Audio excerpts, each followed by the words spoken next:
What's up, everybody? It's Jordan. And it's Chrissy. And you're watching Baggage Claim.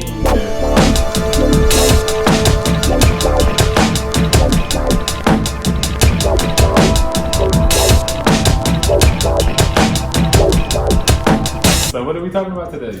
We are going to be talking about something. What are we talking about, Jordan? Oh, August Alsina and That's right. all of the entanglement stuff. Yeah, the Entanglements. Featuring Jada Pinkett. Featuring- No, actually, featuring Rick Ross.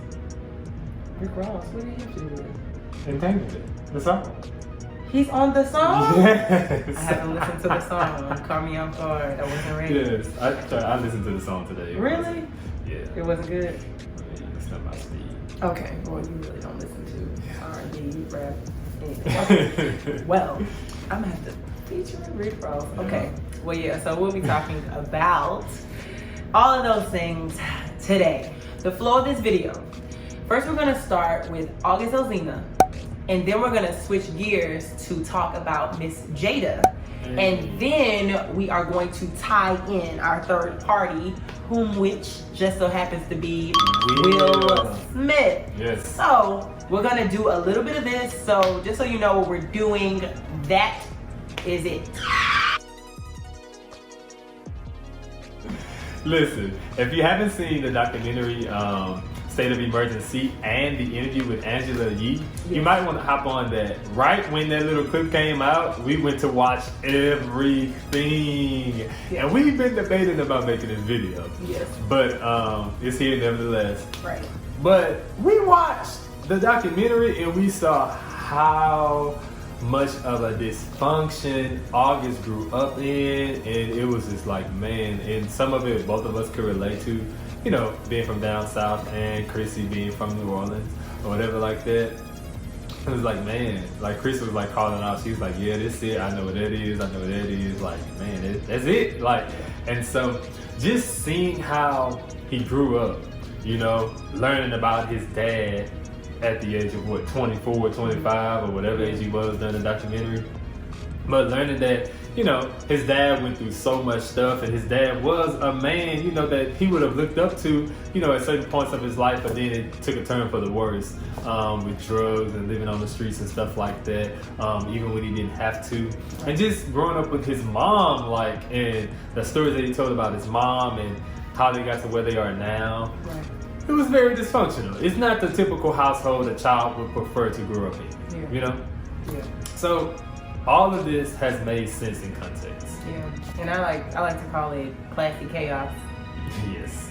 Because, you know, despite the way that it's probably depicted to a lot of people, that was what his experience with love looked like. Right. You know, so he even goes on to just talk in the documentary about how, you know, how easily he was able to forgive his mom, because, you know, he felt like even given what she had, she did enough. Although he didn't agree with it in the time that it was happening, but hindsight, he's like, okay, she did what she could do. Yeah. Yeah, and so I mean, we say dysfunction for sure, because it's easy to look out at something and then say that it's very chaotic, but that's somebody's life. And so with August, like, that's his family, that's his people. And so for those of you who may not have had that same experience growing up, you might go there and you might be like, man, I'm just terrified of this, but like, that is life for him, and that is family for him. Those are people who, regardless of what they've done in their lives, regardless of what kind of repercussions they've had to face as a result of crimes that they might have committed, those are his people. And those are the people that he loves dearly. And so just being able to see that love inside of that dysfunction as well, I think was an important element. And his grandmother's, I think the staple in that documentary was how well his grandmother loved his dad in spite of all. It's still in all of her prized possessions, you know, things that she held dear to her heart, and still loving him in spite of. You know, it's like, hey, child, like, you can still come here. There's still room for you at the house. But, you know, he decided not to take that route. But I feel like there was a pivotal point in the documentary. So for those of you who were not aware of this entanglement with August Alsina and Jada Pinkett-Smith, talk about juicy, and it has taken the world by surprise. Yeah. Which I'm surprised about. Huh? I'm surprised that it took the world by surprise.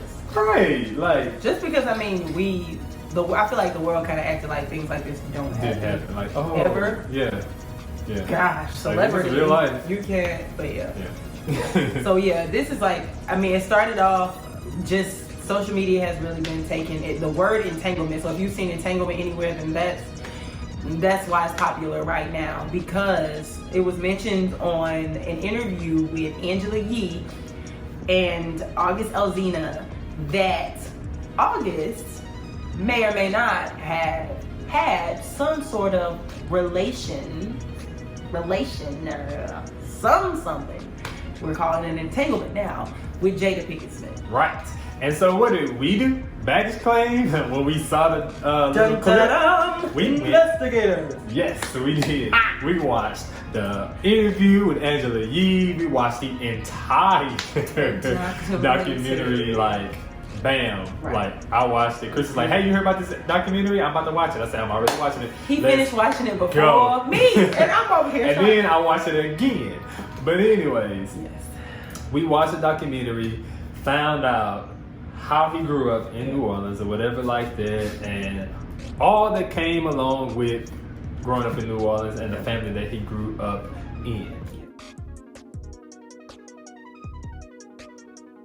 Okay, so Jada. Let's talk Jada. So how does Jada get involved in this particular entanglement? Well, she is a second piece and a very important piece. Yeah. So Jada, as always, when there are situations that arise in family or when there are difficult conversations that need to be had, where does Jada take it? To the red table. Hey. We gotta talk it out, right? So Jada's partner on the red table was in fact her husband, Will Smith. All right, so this is a conversation between Jada and Will Smith. During this conversation, Jada begins to disclose what happened between her and August Alsina. But not all the way. She said entanglement. Yes, he is right. She said she said entanglement, which led me to believe that she wasn't going to tell the whole truth. Yes. So she said that me and August were involved we were in an entanglement. And Will said entanglement. Entanglement? Come on, Jada. Come on, call it what it is. You know what I'm saying? Entanglement, Jada. Like, really? Yeah. Really, Jada? Yeah. So Will was kind of pressing for her to go a little bit harder, push on that button. Like, Jada, if we're gonna tell it, then you gotta tell it all. Okay. So that is kind of like what we could see on the red table. We could also tell that Will Smith and Jada had obviously had previous conversations As about they should this, have. as they very well, especially before hitting that table. Right.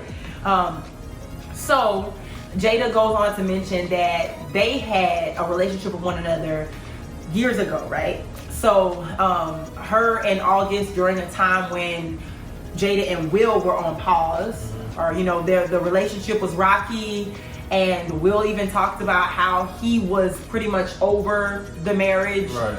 During that time of separation, Jada began seeing August. Yes, because he came into the house. He became a part of the family when he was sick. And if you watch the documentary, you find out that he has an autoimmune disease or whatever that he's been suffering with for quite some time. Yes.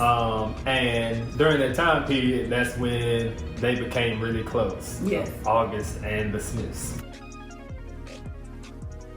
Yes, and several things have happened. Like August, I know during the documentary, we got to see him pass out on stage. Yeah. Yes. In the hospital and all of that. Yes. All of that. So he was very vulnerable with that process. Yeah. Yeah. And he even kind of talked about, and I don't want to jump the gun with saying this, but he talked about how he felt as a man, how it made him feel really weak, and he wanted to kind of put up this facade for people and keep people away from what was going on with him in his private life, because he even said, who would want somebody like this, you know? Right. So that just kind of speaks to how he saw himself. And so I'm glad to see him on the other side, you know, being able to just share a different perspective about his, you know, illness, and him being empowered to share. I love seeing that. But he did kind of mention just where he was. So this kind of gives a little bit more context as to why probably the Smith family was just such a godsend. Yes, right. Exactly. Perfect terminology for that. So imagine August in this weakened state of physical being and mental, and so it's like, okay, here's the rescue, like here are the Smiths, you know, ready to help me out. You know, I've never been around family like this. Like there doesn't really seem to be much dysfunction. Like it's all love here, you know. Like this is a family that I wish I've had this whole time. And why? They have conversations about things. Like they obviously have conversations about difficult things that maybe he was suppressing, because you could tell that in the documentary, a lot of what didn't really happen amongst his family and, you know, community is having conversations. Yeah, because he found out years later. Years later, yeah. And even reconciliation between him and his mom. I don't know what those conversations look like, but it was kind of we like know what they didn't look like from the documentary. Absolutely. And they share a moment at the end where he's on stage and, you know, he's like on his knees, hugging his mom, you know, and it was kind of like a respect. You know, I would maybe compare it to like a head nod type situation. So, you know, when you head nod, it's like a sign of respect, you know, without actually having the conversation. It's like, I got you. Speaking of mom, in the interview with Angela Yee, he said that his mom gave him the okay to tell his truth. And whatever that looked like. And so as I was watching the documentary and as I was watching the interview, I was just like, man, it must be really hard to tell his truth. And the Smiths were just a piece of it. And social media like took it and ran with it, and I was just like, you know what? At the end of the day, when someone wants to tell their truth, you don't get to dictate how they tell it and when they tell it. It's their truth. It's their truth. And so, and he was also molested. No matter, yes, he was. He was. So that was a part of his truth. But yes, there's this contrary opinion about him dropping the entanglement bomb, or, you know, the relationship with Jada because he had this music come out or whatever like that. Whatever the intent is, that's none of my business. But what I saw was the man telling his truth. How he did it was between him and God. But nevertheless, it was him telling his truth. And that's a good point. That's what we found out. That's a really good point, because I think a lot of people are kind of getting hung up on that. Oh, you just did it because of the music. So, this burns me up. It burns me up because what really matters is what the information, like what actually happened. Like when would have been the right time? There's never a right time. I mean, there's never really a right time, you know, to come out with that. That burns me up because it makes me think about times when, you know, we've watched Athlete A. If you haven't seen Athlete A, it goes on to talk about USA Gymnastics, and it talks about, I cannot remember his name for the life of me, but he was a medical doctor on staff for the USA Gymnastics team. So he has definitely overseen a lot of players and helped them through medical situations, but nevertheless, he was also responsible for touching these women inappropriately. And it just reminds me of that time in the courtroom when all of those girls were coming out and sharing their story, and how afraid a lot of them were, but how brave they had to be in the moment. And I think even with August, doesn't matter, male, female, whatever, when you're telling your story, the last thing you want is for people to try to add in these random irrelevant factors when you're telling your story. Like, hear the story first. Like, hear the story. So this man was molested. So this man was involved with a married woman, and he's telling his truth. So hear it as it is before you pass judgment on a whole situation that you don't have context for. Yes. People need that safe space to be able to share. Indeed. And I think that because honestly, Jada would have gotten that safe space, you know? She probably still is getting that safe space. Yeah. But let's be real. Jada came from some sort of dysfunction as well. Mm-hmm. Yeah. She talked about in previous Red Table Talks how her mother was addicted to drugs and, you know, stuff like that. So it's not surprising that this would happen. Yeah. The lens that we're looking at all of this through is the fact that these three people that we are talking about together are all human. And they're hurt. Okay. And they're all hurt. And what's the saying? The saying is hurt people, right? Yes. And so, like, let's look at it from this lens. So if you're wondering what perspective we're coming from, we are just identifying these people as humans. And we definitely have our own perspectives on each situation. For sure. But we are recognizing that everybody was hurt in the situation. Yeah. It's definitely something for the community, everybody to talk about, the nation to talk about, the world to talk about. Yeah. But what's more interesting is that people get to put themselves in their shoes and be like, okay, what would I have done in this situation? Yeah. It's easy to say what you would have done, but what would I have really done? Right. You know? Right. So I personally loved, and I know we're about to head over to Will. We're gonna head over to Will. We're gonna highlight you, Will. I loved knowing that it was obvious they communicated. Will and Jada communicated about the situation, and a marriage was able to be reconciled. Now, I'm not, we'll get to the August part, but just seeing husband and wife be able to have conversations like that, because I know sometimes people will say, man, she cheated, you gotta let her go, you can't talk to her. My boy Will, man, I'm feeling it for my boy Will right now. Man, Will, you a fool, like, you are tripping. I cannot believe, like, there's so many different extremes that people will say, which are pretty valid, I'm not saying they're not valid, but to see people actually having conversations in a marriage and dumping out that baggage. Yeah. We're on baggage claim, so dumping out that baggage and starting to fold it up, starting, if it's our bags of clothes, unpacking these bags, putting it out there, starting to fold it up and put it in places. I love to see the rebuilding or the reconstructing of relationships that might have been on the rocks. Let's be clear. You cannot be in a Will and Jada relationship and not communicate. That is a relationship for the books. You hear me? So it's just really good to see how they communicate. Because I heard them say Will got her back too. Listen, it seems like they've been getting each other back for a long time. Tag your ass. Gotcha. So, even Jada said one time, she was just like, you know what?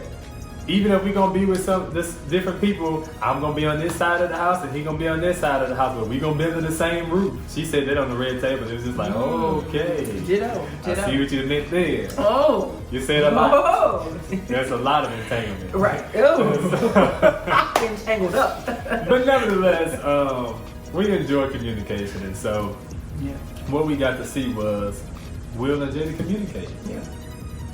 But let's talk about Will and how he had to swallow this pill.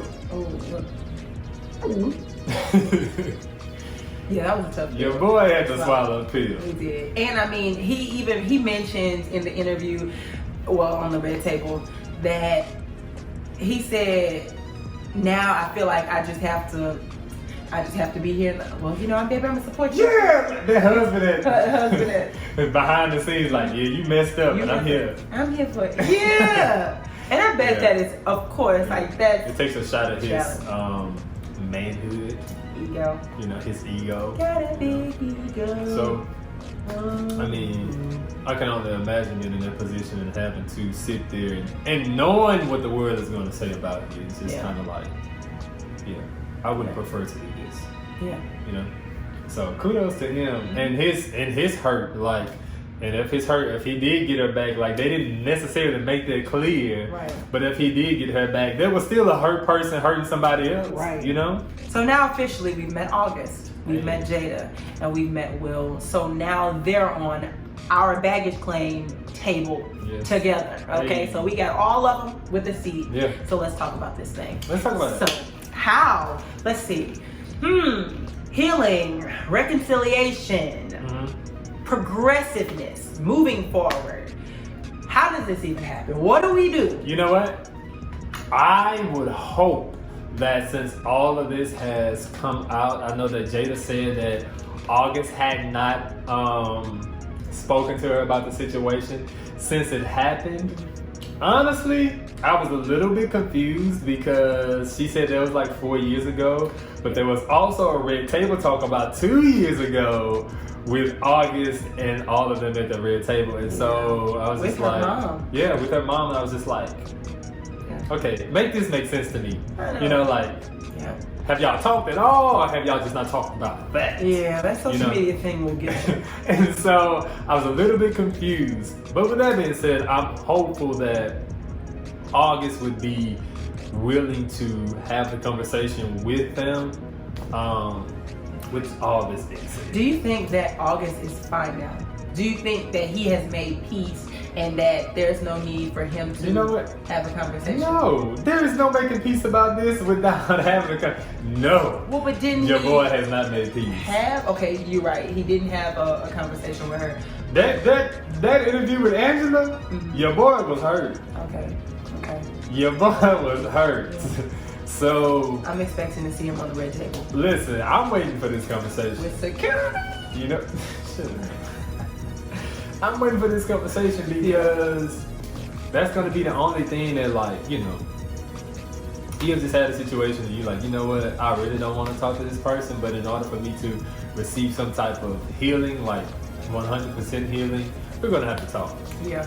And I think that's what they both need. I think that's what Jada needs. I think she's doing really good at covering it up. I think her and Will are in a good place, but she still has this weight about August. And so, because she is this compassionate person, I know doggone well she's carrying it around. No matter how much she put off as if she's okay. Yeah, she could even be just like feeling, well, maybe that what she did, you know, the weight of like what I did, what I allowed, and like how I led him on, maybe really contributing to his illness, slowing down his healing process. Right. And I think that's a huge burden to try to tote around, especially when she spends the bulk of her time with the red table talk, and trying people to heal, open up, and you know, so that is something most definitely. So Will, all right. So Will, bringing Will to this table, I think, in this process, what does healing look like? You know what? If I would say that somebody was the most healed, I would say that it is Will. The reason why I say that is because Will, it seems like, first of all, it seems like he's used to that behavior. Seems like they're... Wait. What made you say that? Because he was too... The conversation that they had, it seemed as if they were used to being some type of disappointed when it comes to that realm of relationship. Although they have voiced, you know, their position on relationship, it seemed as though they have experienced that in a sense already, just maybe not on this large of a scale. Right.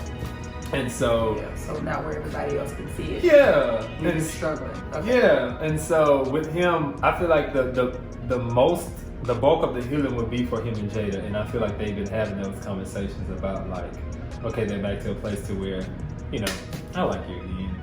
You know, I can tolerate you. And so I feel like he's... Like for the rest of my life. Yeah. He was hurt, but I'll probably get through this the easiest. You know? Yeah. And I mean, I guess that makes sense to me because he has a major choice to make. And the choice that he made was to continue to come back be with Jada. Yeah. And it's like, okay, if I'm willing to come back, I'm aware that I'm coming back to something and I have to deal with something. Yeah. So if any time that would have seemed like an appropriate time to have an exit strategy and keep all your fans, bruh, that was it. That was it. And he chose to stick around, and not just like stick around and I'm gonna play this thing out. No, I'm gonna go on the red table with you, and we're gonna talk about it. As a married couple, we're gonna have this conversation for the world to hear about it. It wasn't really the conversation that stood out to me, but it was more so the symbolism of what marriage is, and I would agree. The way that they communicated was just like, man, first of all, let me be clear, it was not to encourage the lifestyle that they live, or to encourage cheating, or to always accept someone who commits adultery or something like that. Standards. And so, but it was simplifying like, hey, if you're going to be in a marriage, you have to talk about the hard stuff. And this is how you can talk about it. Yeah. And even when the world has seen this, you can still talk about it. So, yeah, that's what I got from that particular conversation. Yeah, love certainly goes there. Yeah, love goes there. It certainly goes there. Yeah. Good marriage for life. Right. Good marriage for life. Yeah. But nevertheless, I felt some type of way about that. Yeah, I felt some type of way about that. About bad marriage for life. Why would you say that? Clearly it was an insider. I mean, I just wouldn't say that. Yeah. I felt where they were coming from. You won't catch me saying bad marriage for life. Yeah, but speaking it into the atmosphere, I'm going to take that back and throw that in the trash can. Burn it. Yes, but I mean, of course, like, that was there. Yeah, it was cute. It was cute nevertheless. Like, So. Yeah. Okay, so like, what happens now? I guess we probably close this. We did. This is our second close. I know. You put me in G. Put me in?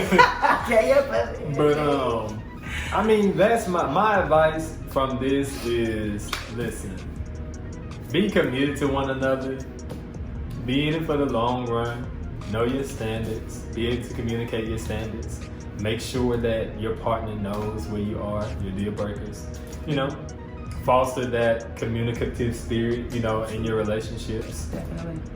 That's what I got. In another video, I think we should probably talk about the contract. Oh yeah, we should probably talk about the contract. And it's a lot of what Jordan was mentioning, like before entering into relationships of all sorts, like knowing what the boundaries are that you have.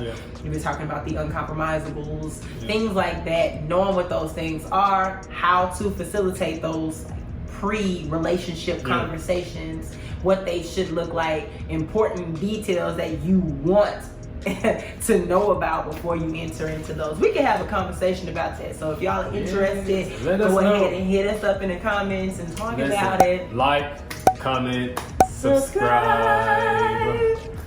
We will see y'all next week. Holla.